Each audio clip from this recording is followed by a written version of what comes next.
হযরত Ibrahim Adham 7 মুলুকের বাদশা ছিলেন। বাদশা থাকা অবস্থায় তার কোনো মূল্য ছিল না।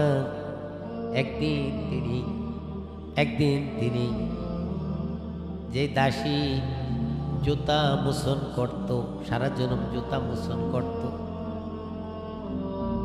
ওই দাসী কয় আহারে না, ওই দাসী বিছনা বিছাইত, শুধু বিছনা বিছানোর দায়িত্ব হলো এক দাসী। ইব্রাহিম আদহাম দাসী বৃদ্ধ হয়ে গেছে, তার মনের ভিতরে হবু আসলো, আমি যে ইব্রাহিমের বিছানাটা সারা জনম করে গেলাম, এই বিছানাটার কি জানি মজা, আমি যদি একটু বুঝতে পারতাম।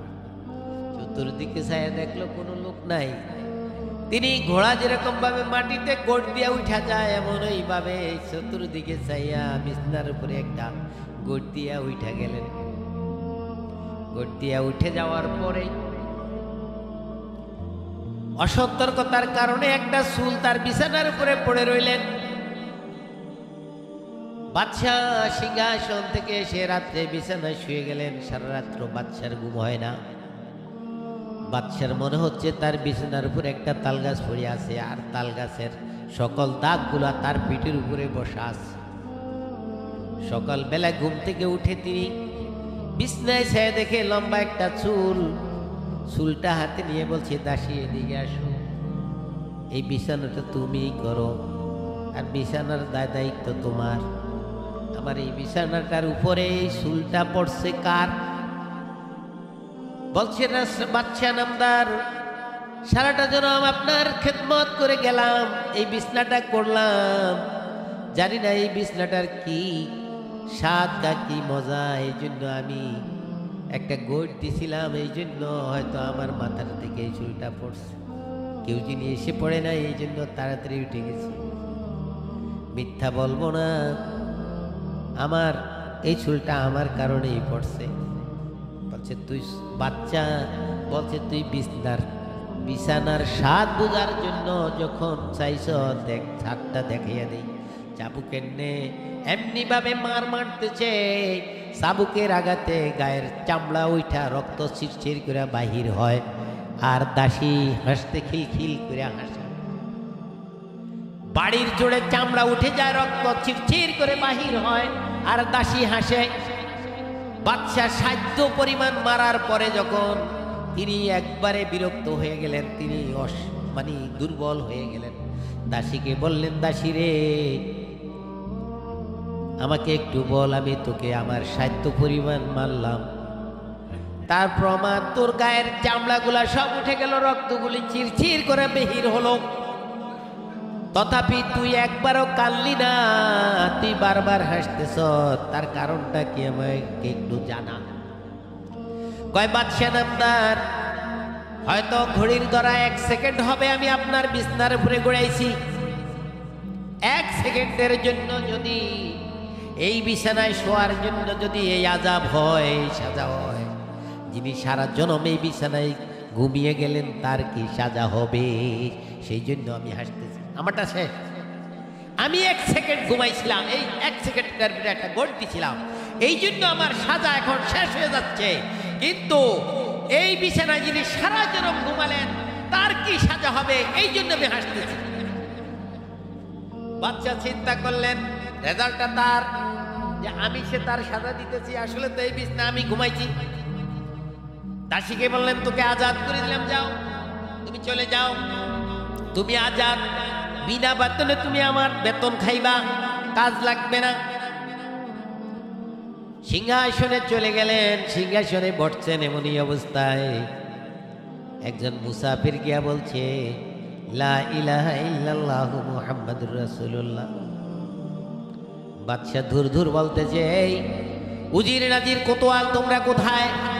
এত প্রহরী থাকার পরেও আমার এইখানে ভিক্ষুক আসে কেন?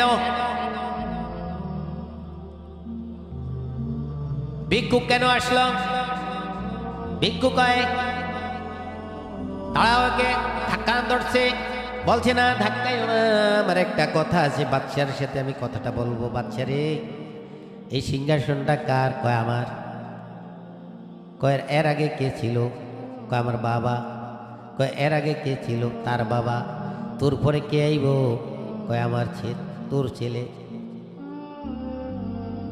তাহলে রে যেখানে একজন চিরকাল থাকতে পারে না সেটা তোর হইল কেমনে?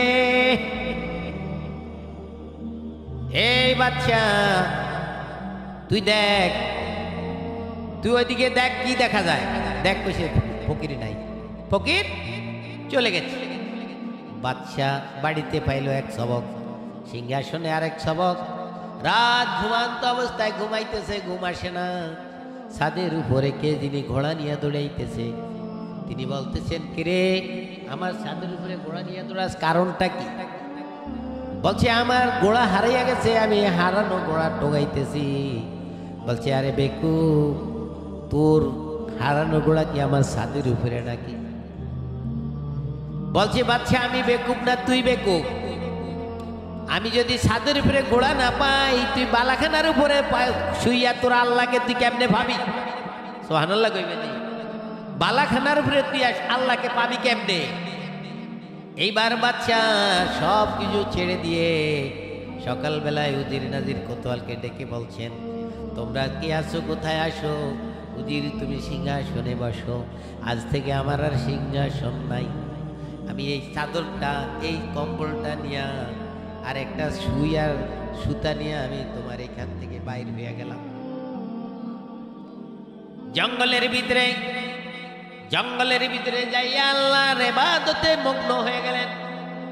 এমনই অবস্থায় তার সিংহাসন চলনকালীন এক লোক শিকার করতে গিয়ে দেখে ইব্রাহিম আদম বাদশা 10 বছর আগে জঙ্গলে আসছে, তাকে কেউ খুঁজে পায় নাই। তিনি নদীর কিনারে বসে বসে ওই চিরা কম্বলটা সেলাই করতেছে। তখন তিনি মনে মনে বলছেন, এই বেকুব কেমন বেকুব, সিংহাসন ছেড়ে দিয়ে চিরা কম্বল সেলাই করতেছে, এ আবার কেমন বেকুব।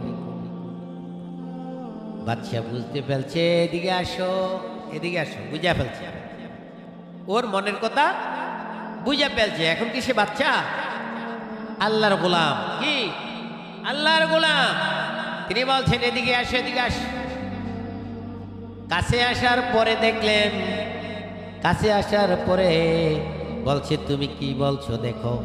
এই সুইটা সাগরের ভিতরে ফালিয়ে দিলেন, মেলিয়ে দিয়ে বলছেন, মাবুদ, সিংহাসন ছেড়ে যদি তোমার প্রেমে পাগল হয়ে থাকি, আমার সুইটা আমাকে ফেরত দিয়ে দাও।